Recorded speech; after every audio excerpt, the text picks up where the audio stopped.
Rádio. Novelo.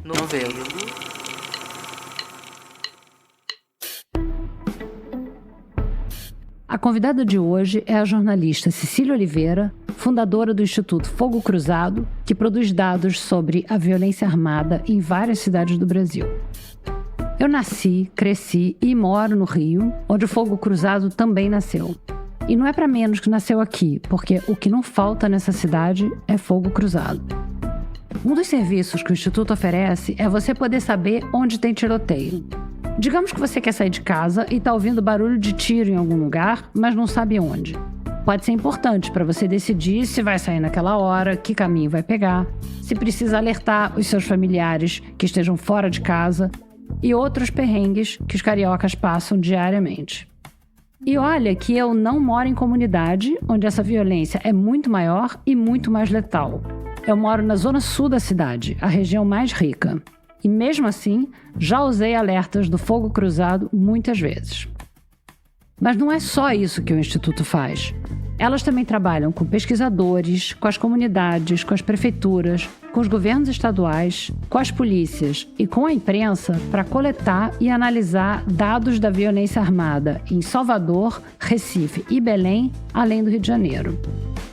Hoje no Fio, ela vai explicar para a gente como isso tudo funciona, como é a metodologia que ela desenvolveu com a equipe do Fogo Cruzado, como essa informação é contextualizada para que possa ser usada por autoridades, jornalistas e a população, e como as tendências da violência armada no Brasil mudaram desde 2016, quando o Fogo Cruzado foi fundado. O Vitor Hugo Brandalize estava comigo nessa entrevista, então vocês vão ouvir a voz dele também.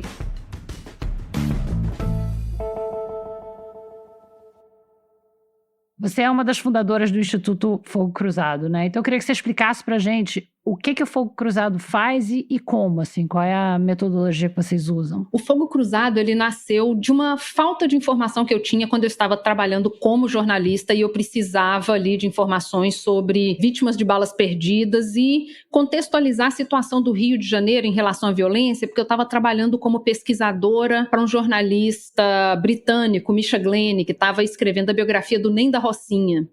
Então, meu trabalho era, eu preciso contextualizar o Rio de Janeiro para o pessoal entender como é que uma pessoa como o Nem floresce, né? Como que ele cresce, por quê, e escrever para as pessoas o que era a violência armada no Rio de Janeiro era uma coisa, assim, difícil, porque não tinha dados sobre isso.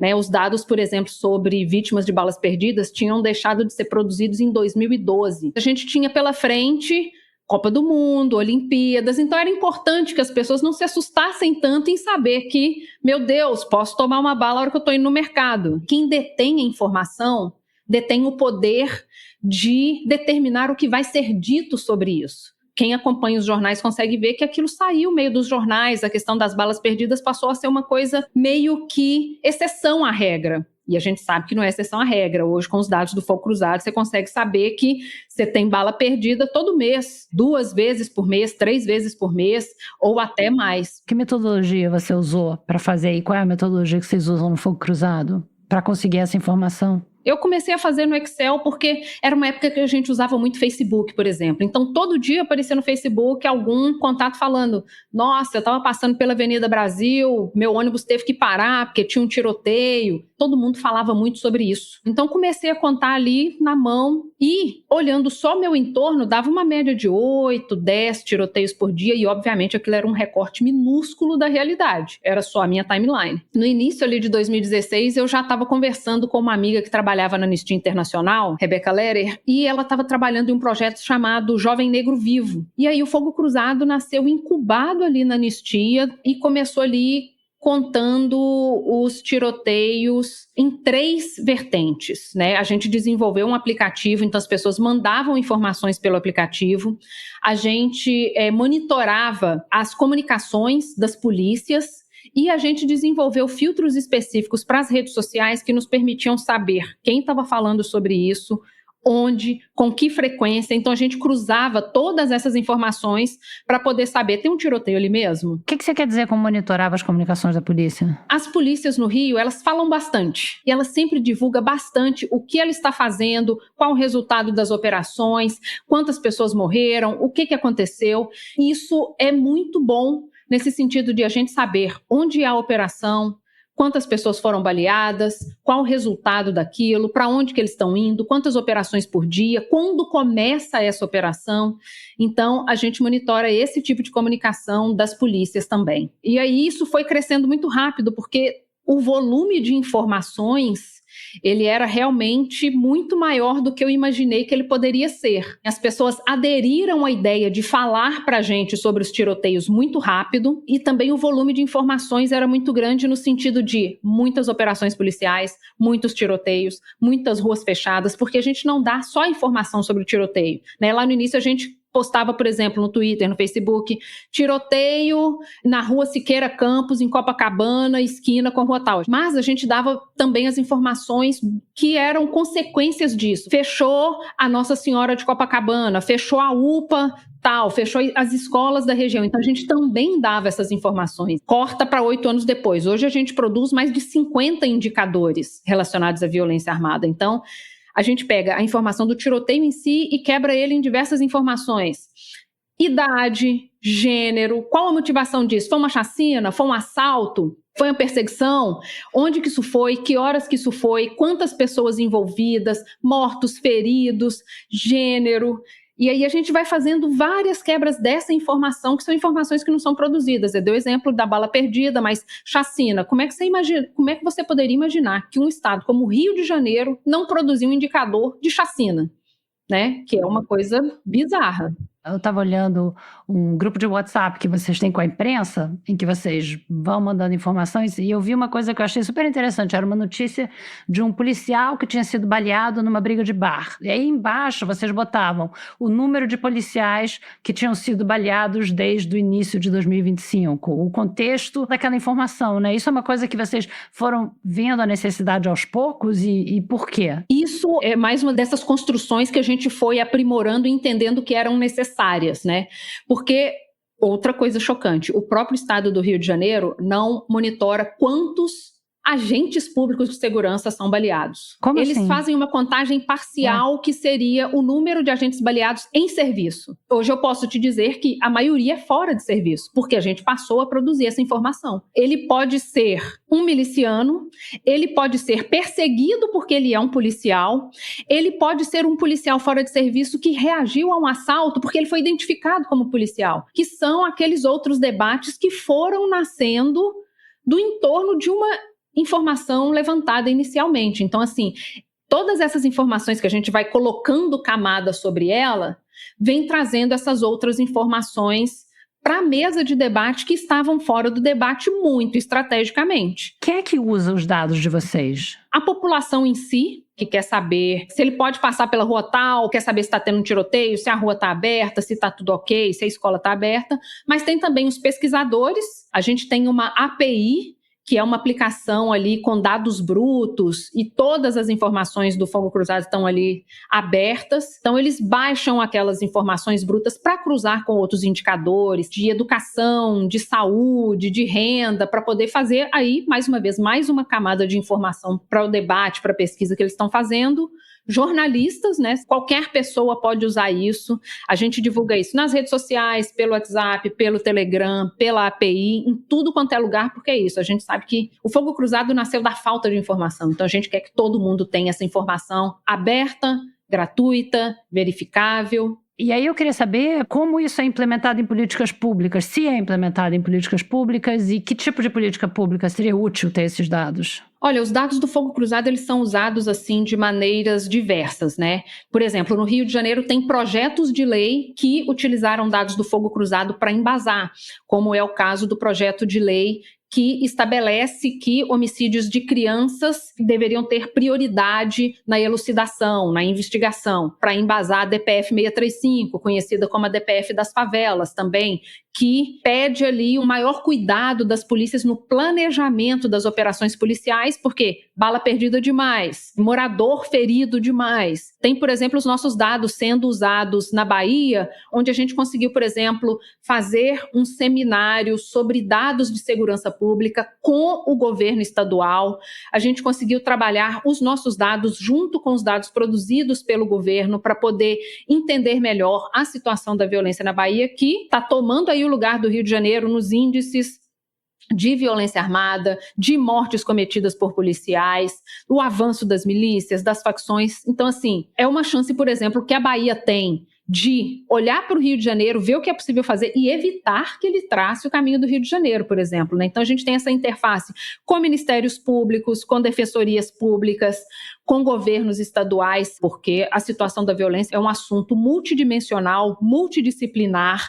Ele não é um assunto de direita ou de esquerda. Estamos todos ferrados aqui nesse meio de caminho e a gente precisa conversar e achar uma solução minimamente aí para esse problema que, né, afeta a nossa vida cotidianamente. Falando do Rio de Janeiro e da Bahia, um tem um governo de direita, o outro tem um governo de esquerda, né? Há muitos anos que a Bahia é governada pelo PT, mas a violência policial na Bahia eu acho que é a mais alta do Brasil, é isso? Atualmente, sim. É, né? E me parece que as soluções apresentadas pelo governador, tanto do Rio quanto da Bahia, que são de espectros opostos ideologicamente, é sempre a mesma, né? É mais polícia, mais prisão e mais arma. Você falou que é um problema que não é nem da esquerda nem da direita, e não tem soluções criativas, não tem outras soluções, né, que são dadas, nem pela esquerda nem pela direita. É isso mesmo? É exatamente isso. E isso eu acho que vale a pena a gente levantar um ponto central aqui, que é a omissão do governo federal no campo da segurança pública. Por quê? A mesma facção que age no Rio de Janeiro age na Bahia. A gente tem comando vermelho aqui, tem comando vermelho lá.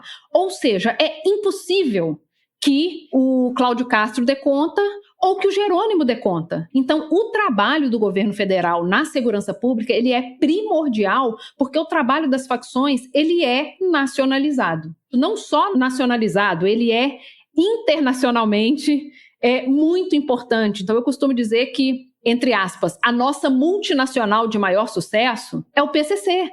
Ele está em toda a América Latina, Europa, Américas, e gerando bilhões e bilhões de dólares em lucro. Não adianta você falar que isso é problema só do Tarcísio. Porque assim, como é que o Tarcísio vai resolver um problema na Itália? Não tem como, mesmo que ele queira. O Tarcísio, o governador de São Paulo, né? Isso. Não é um problema só de São Paulo, não é um problema só do Rio, não é um problema só da Bahia. A gente precisa que o governo federal se estabeleça nesse debate como um coordenador de ações. Ele precisa ser o catalisador das conversas entre todos os estados e fora do país, porque a gente sabe, temos problemas com fronteiras, temos portos que são extremamente importantes no comércio internacional de armas e de drogas. Não tem como você dizer que o Tarcísio lá em São Paulo vai ter que dar conta disso aí com o Porto de Santos. Como é que ele vai fazer isso, né? Então, a PEC da segurança pública está rodando aí, está ali, está aqui, mas dentro do que foi proposto, assim, são medidas insuficientes para enfrentar um problema. Porque, por exemplo, foca no fortalecimento da polícia ostensiva, que é o que a gente tem. E tem uma coisa de transformar a polícia rodoviária numa polícia investigativa, exatamente. Né? Então, assim, a PRF vai ser outra polícia militar, outra polícia ostensiva. Isso repete essa proposta fracassada de mais operações policiais sem abordar questões fundamentais como controle do mercado ilegal de armas e drogas, reforma do sistema prisional,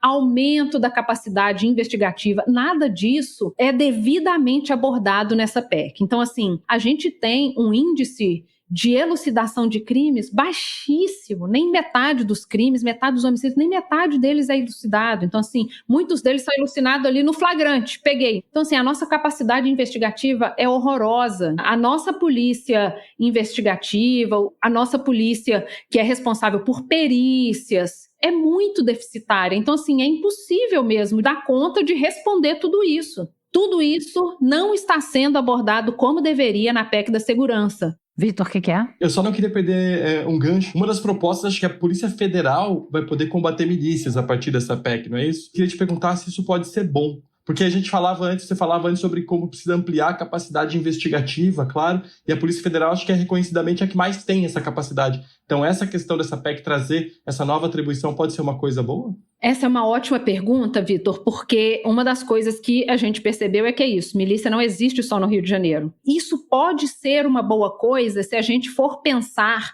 que isso precisa estar atrelado à reforma das polícias. Pegando aí o Rio de Janeiro, a gente sabe que milícia existe. A gente já teve uma CPI das milícias e 2 CPIs das armas. A gente sabe qual é o problema, quais são as pessoas que têm esses problemas. A gente levantou 200 nomes, mais de 200 na CPI das milícias, lá em 2018. Esses mesmos nomes estão nos mesmos lugares. Continuam se elegendo, continuam articulando grupos políticos, continuam influenciando nas políticas locais, prefeituras, secretarias municipais, continuam desse mesmo jeito. Então, assim, por que essas pessoas continuam se candidatando? Né? Por que elas continuam ocupando cargos políticos, Tribunal de Contas, Governo do Estado, Secretaria Municipal, Secretaria de Governo? Então, assim, a gente precisa de mais do que investigação, a gente precisa realmente... Essas pessoas com esse tipo de envolvimento, elas precisam ser banidas da vida política. Então, a gente tem aí lei da ficha limpa. Beleza. E daí? Então, assim, muito bom. Vamos investigar? Vamos investigar. A Polícia Rodoviária Federal fez grandes contribuições no combate às milícias no Rio de Janeiro. E, né, a gente precisa do segundo passinho. Quando eu estava trabalhando na pesquisa da biografia do Ney da Rocinha, feito pelo Misha Glenn e que foi lançada em 2016, isso significa que eu estava pesquisando pelos 3 anos anteriores, né? Então, comecei ali em 2013, 14, 15. Nessa mesma época, eu estava fazendo um outro trabalho de pesquisa para um roteiro de um filme. Só que o filme ele era sobre política. Então, ele investigava figuras políticas. Nessa época eu falei, caraca, eu prefiro cobrir tráfico, me dá menos medo cobrir tráfico do que cobrir política. E me deixa menos desesperançosa, no sentido de que quando você cobre a política fluminense, você tem uma dimensão de que, assim, acabou.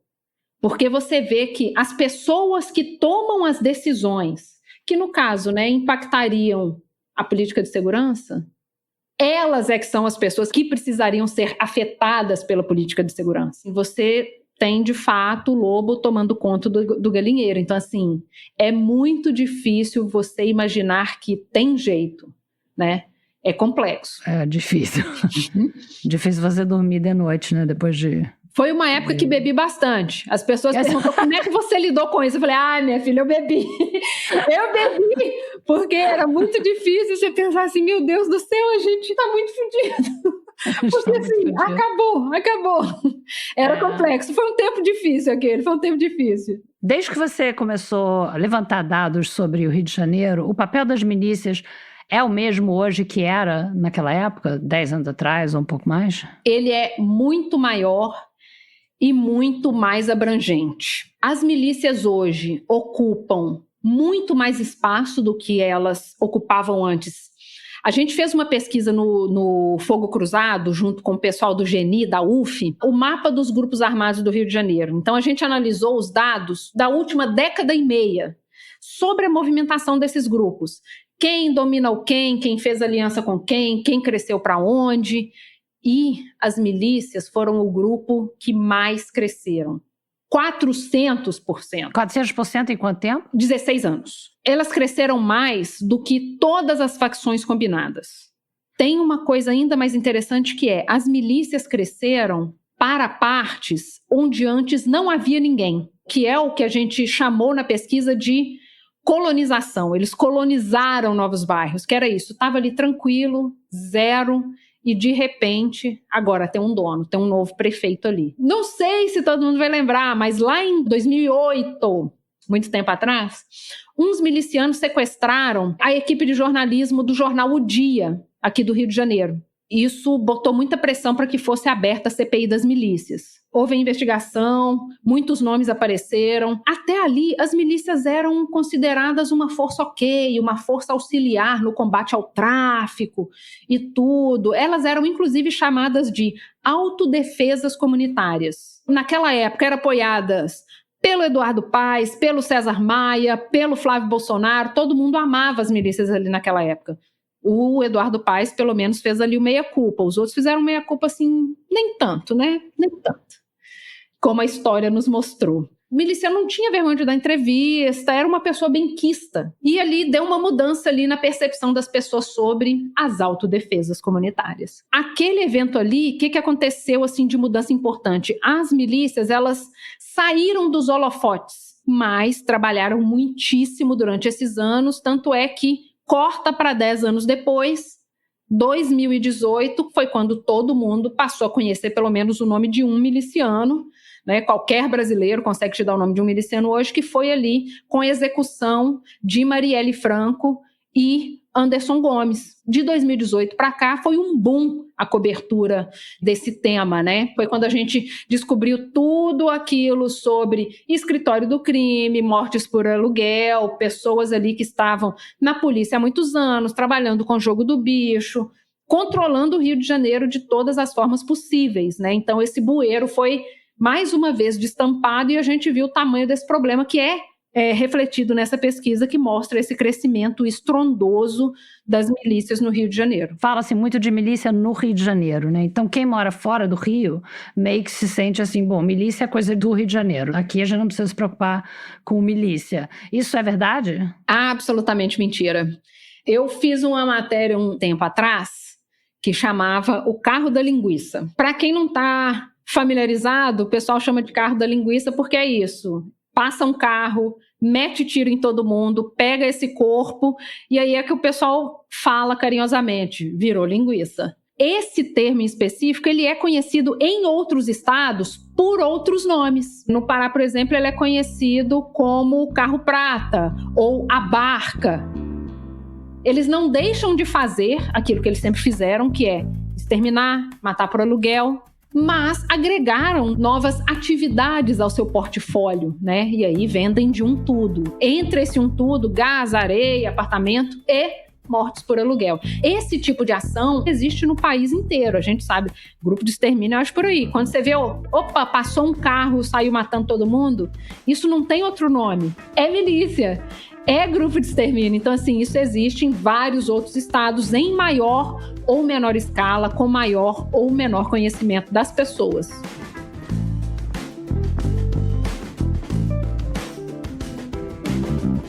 Depois do intervalo, a gente volta com a Cecília explicando por que o Fogo Cruzado começou a trabalhar em outras capitais fora do Rio e por que o crime organizado é um problema que não é nem de longe só dos cariocas.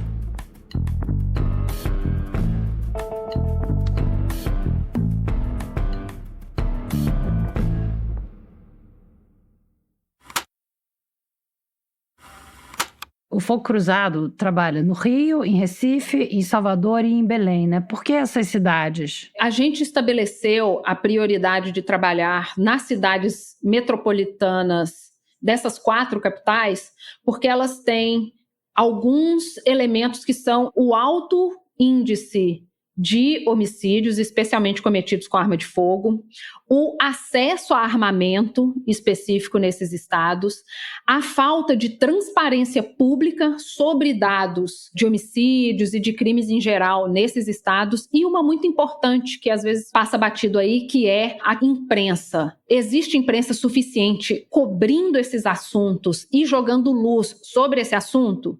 Não, então isso também é um elemento importante. Por exemplo, a imprensa em Pernambuco, que já foi fortíssima, muito importante, hoje é muito frágil, muito cooptada por grupos políticos e fraquíssima. Então é muito difícil da imprensa de Pernambuco cobrir esses assuntos que são muito atrelados à política, como é a questão da segurança pública. Então isso também é muito importante quando a gente toma a decisão de agir em um estado ou outro. A gente pode tanto fornecer os dados que a imprensa não tem acesso, como é o caso de Pernambuco, onde o governo do estado simplesmente trancou muitas informações, mas também quando a imprensa local não pode, por algum motivo, cobrir, e leia por não pode, decisão política, decisão editorial, e que no caso, né, andam juntas, a gente consegue fornecer as informações desse estado para jornalistas que cobrem o assunto nacionalmente, por exemplo, e aí pressionar de fora para dentro algum tipo de mudança. Quando você começou a trabalhar fora do Rio, você se surpreendeu com alguma coisa, com as diferenças entre a violência armada nesses vários lugares, ou tudo muito parecido, como você falou, o PCC é nacional, o Comando Vermelho é nacional? É tudo muito parecido e tudo muito diferente. Falando sobre tráfico, de um modo geral. Eu estou aqui no Rio de Janeiro, então a gente fala muito sobre tráfico de armas, tráfico de drogas, mas quando você olha para o Pará, você fala de tráfico de drogas, tráfico de armas, tráfico de ouro, tráfico de madeira, tráfico de peixes raros. Então, assim, é diferente. Quando você fala da Bahia, você presta uma atenção específica, porque estados do Nordeste, inclusive, eles têm uma posição importante para o tráfico internacional, porque eles estão mais perto da Europa e da América do Norte. Então, eles têm um papel importante no trânsito dessas mercadorias. Então, assim, estados que têm porto têm mais essa disputa. Então, assim, o PCC e o Comando Vermelho ficaram de olho na Bahia porque eles, olha só que rota importante para o tráfico internacional. Explodiram o tráfico nos estados do Nordeste, especialmente ali na Bahia, Ceará, Fortaleza ali, aquele núcleozinho também importante. Então, assim, tem essas peculiaridades. Recife, por exemplo, tem uma situação peculiar ali, que é a quantidade de armas apreendidas e de tiroteios dentro de presídio. Você fala assim, eu não vejo isso nem no Rio de Janeiro, como é que isso acontece com tanta frequência em Pernambuco? E é muito. E eu lembro, por exemplo, que a gente levantou essa informação muito importante sobre os tiroteios e o acesso ao armamento dentro dos presídios, e a gente tentou vender essa pauta para a imprensa local muitas vezes. E ninguém pegava essa pauta, ninguém pegou. E quando eu fui fazer essa investigação, eu fiquei impressionada, porque aí foi quando eu descobri que o governo do estado restringiu o acesso dos jornalistas a funcionários públicos, estabeleceu uma portaria. Agente público não fala com repórter. Eu descobri que, por exemplo, os repórteres que criticavam a ação das polícias, eles eram banidos do grupo de WhatsApp onde eram passadas as informações do governo do estado. Eu entendi por que eles não dão esse tipo de matéria. Mas aí vem de fora para dentro e pressionou ações locais, é isso, de fora para dentro. Em termos de estratégia de segurança pública, desde que vocês criaram o Fogo Cruzado, você notou alguma mudança substancial no Rio de Janeiro? Houve uma mudança muito importante com as UPPs, que foi o espalhamento dos traficantes por regiões onde só havia milícia, e hoje a gente tem essa aliança maravilhosa, fruto dessa convivência, que é as milícias e os traficantes trocando experiências entre si. Então, hoje, as milícias assim, fazendo parceria? Fazendo parceria, inclusive. Então, hoje as milícias vendem droga, algo que eles repudiavam lá no início, né? Como eu falei, eles eram os combatedores dos traficantes, e hoje traficante cobra taxa de morador. Piorou substancialmente a nossa situação, vamos dizer assim.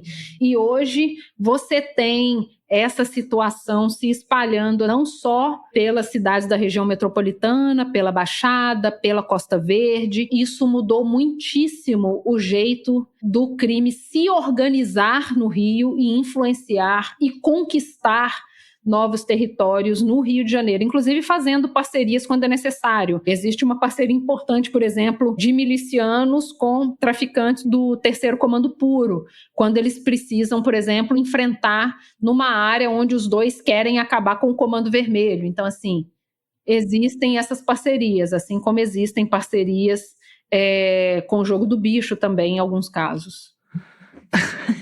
Eu vou ficar igual você. É um pouco difícil falar sobre esse assunto e depois pensar, talvez esse barco partiu. Então a gente vê que essas facções são facções nacionais, milícia também tem no país inteiro, então de fato seria importante o governo federal coordenar as ações de segurança, né? Eu vi que nessa PEC tem essa ideia de haver um comando central de polícias, que não existe isso agora. Quer dizer, cada estado faz do jeito que quer e não existe um órgão federal que controle isso. Isso seria primordial, é central que o governo federal tome ali a sua responsabilidade na gestão da segurança pública, porque sem isso não há como. A gente sabe, por exemplo, que o Brasil é um dos países onde mais se mata no planeta.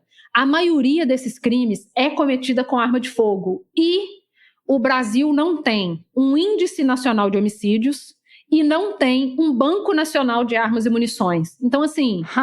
Como assim? Cada estado tem o seu ou ninguém tem? Cada um levanta o seu dado da forma que bem entender. O Fórum Brasileiro de Segurança Pública, por exemplo, faz esse trabalho hercúleo de pegar esses pedacinhos de informação, colar todo mundo junto e fazer um número, né? Mas isso significa o quê? Que esse número está subnotificado, então está ruim, na verdade está muito pior. A gente não tem o levantamento de dados básicos, como, por exemplo, raça, em alguns estados. Tem estado que não levanta informações sobre mortes cometidas por policiais. Então, assim, a gente tem a informação que tem, tá ruim do jeito que tá, mas certamente é muito pior do que a gente imagina. E essas armas todas, de onde elas vêm? Existem algumas pesquisas sobre esse tema que conseguem mostrar para a gente a importância da fiscalização interna, porque muitas das armas que a gente vê nas mãos de grandes assaltantes de banco, traficantes, elas vêm especialmente de 2019 para cá, com a flexibilização das armas do mercado nacional, laranjas, que são usados como CAC, caçador, atirador e colecionador, ele compra uma arma legalmente e ele repassa para traficantes. Houve um crescimento enorme do uso de CACs para poder fornecer armas para criminosos, e a gente tem também as grandes, entre aspas, né, importações de armas. Vitor, você acha que tem mais informações assustadoras que a gente precisa da Cecília? Eu lembrei do projeto do qual participei aqui na Novelo, que é o República das Milícias, o podcast, com o Bruno Paes Manso. Você falava, no início parecia uma coisa da comunidade, que é aquele líder comunitário. Aí depois começou a se perceber que era maior, aí falava-se muito no Estado paralelo, né? Depois, não pode falar em Estado paralelo, porque é o Estado dentro do Estado, tá tudo infiltrado no Estado todo. E agora, a sensação que eu tenho, assim, olhando o noticiário, acompanhando o noticiário, é que parece uma coisa estabelecida, sabe? Assim, já não se fala mais em como acabar com milícia. Você vê alguma saída para isso? Olha, esse negócio de saída... Ai, você pegou meu ponto fraco aqui, porque eu preciso parecer otimista.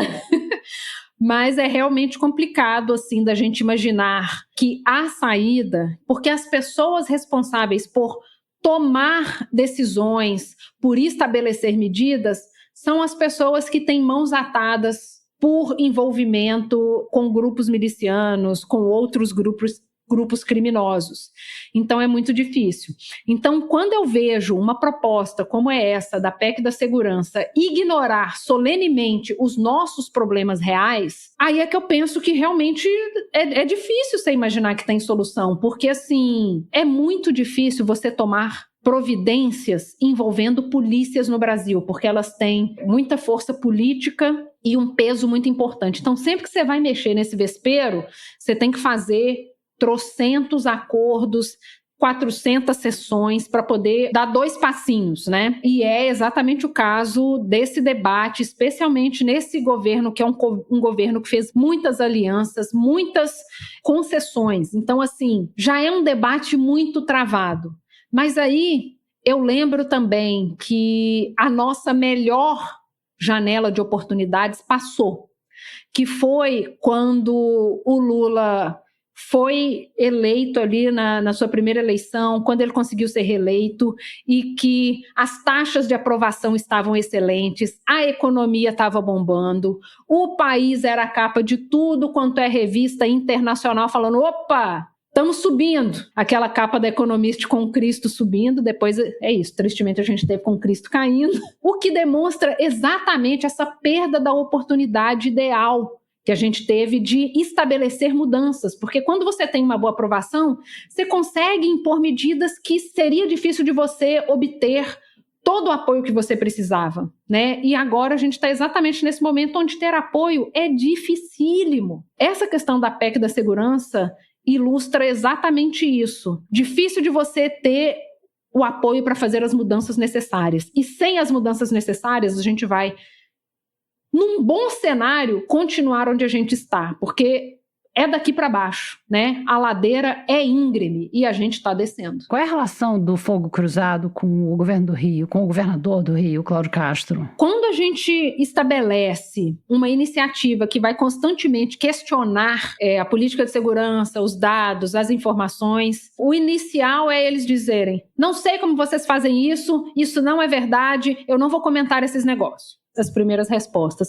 Mas isso vai passando e é isso. A gente vai se consolidando, a imprensa vai usando, organizações públicas começam a adotar os números e aí, meu filho, você vai ter que lidar com isso. Você que lute. Que organizações públicas? Como assim? Ministério Público, Defensoria. Quando houve a morte do Eco, que era o líder da maior milícia do Rio, que já era ali uma transição daquela milícia que todo mundo conhecia como Liga da Justiça, que foi se transformando, mudando de gestão até virar o bonde do Eco. Quando o Eco morreu, a gente começou a olhar ali direitinho os índices, né, para poder, a gente sabia, isso ia desestabilizar a Zona Oeste de alguma forma.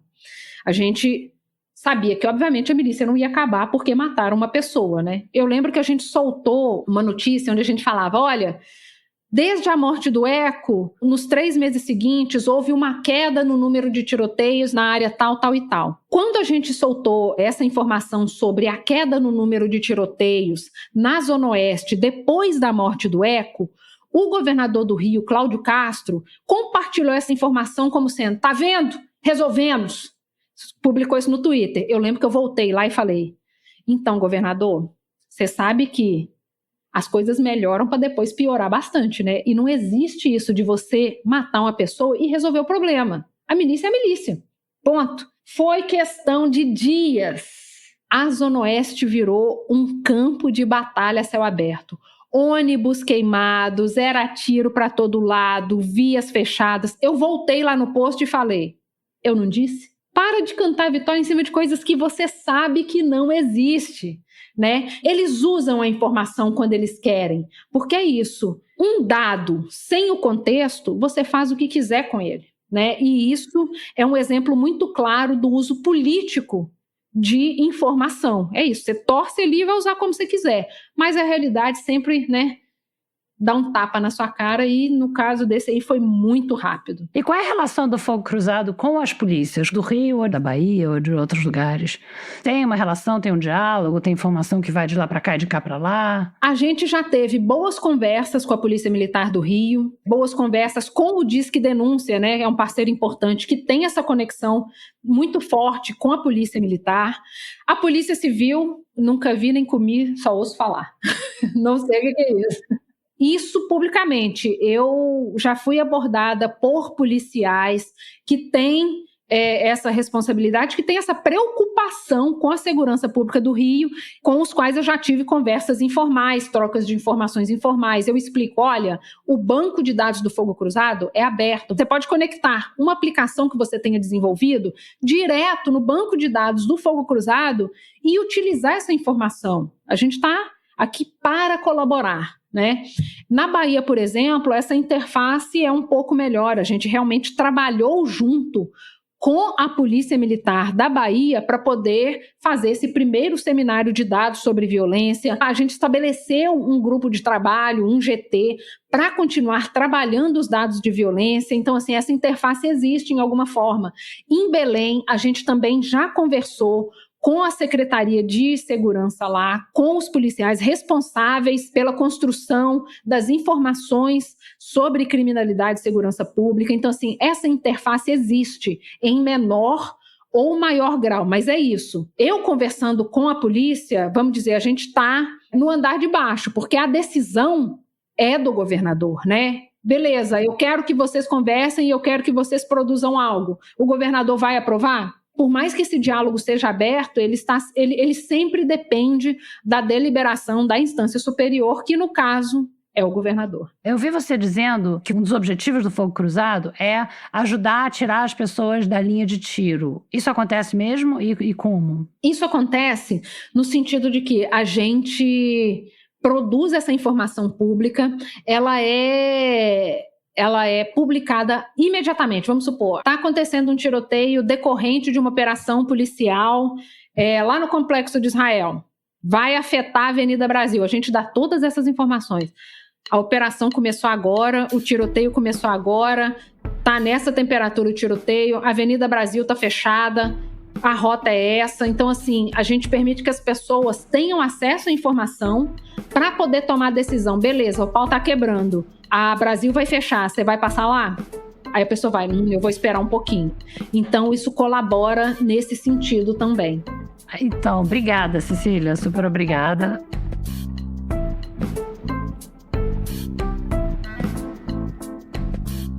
Obrigada por ouvir O Fio da Meada. No site da Rádio Novelo, você pode encontrar a transcrição do episódio e o link para acessar o Fogo Cruzado. Se você quiser saber mais sobre o podcast, a gente tá no Instagram, no Threads, no X e no Blue Sky, sempre no @Rádio Novelo. O Fio da Meada é um original da Rádio Novelo. Tem episódio novo toda segunda-feira. Durante a licença maternidade da Evelyn Argenta, a produção do Fio da Meada é da Ashley Calvo. A direção criativa é da Paula Scarpim e da Flora Thomson-DeVoe. A direção executiva é da Marcela Casaca. A edição executiva é da Natália Silva. A gerência de produto é da Juliana Jäger. A gerência de parcerias é da Luísa Sade. A montagem desse episódio é da Luísa Silvestrini e a sonorização e mixagem são da Júlia Matos. A música original é da Luna França. O apoio de produção é do Vitor Hugo Brandalize, da Bia Guimarães, da Sara Zobel, da Carol Pires, da Bárbara Rubira, da Carolina Moraes, do Vinícius Luiz e da Isabel de Santana. A produção desse episódio foi do Vitor Hugo Brandalize. O desenvolvimento de produto e audiência é da Bia Ribeiro. A identidade visual é da Natasha Gompers. A coordenação de ilustração e design é do Gustavo Nascimento. A análise administrativa e financeira é da Tainá Nogueira. A checagem é do Rodolfo Viana e a revisão de transcrição é da Flora Vieira. Obrigada e até o próximo episódio.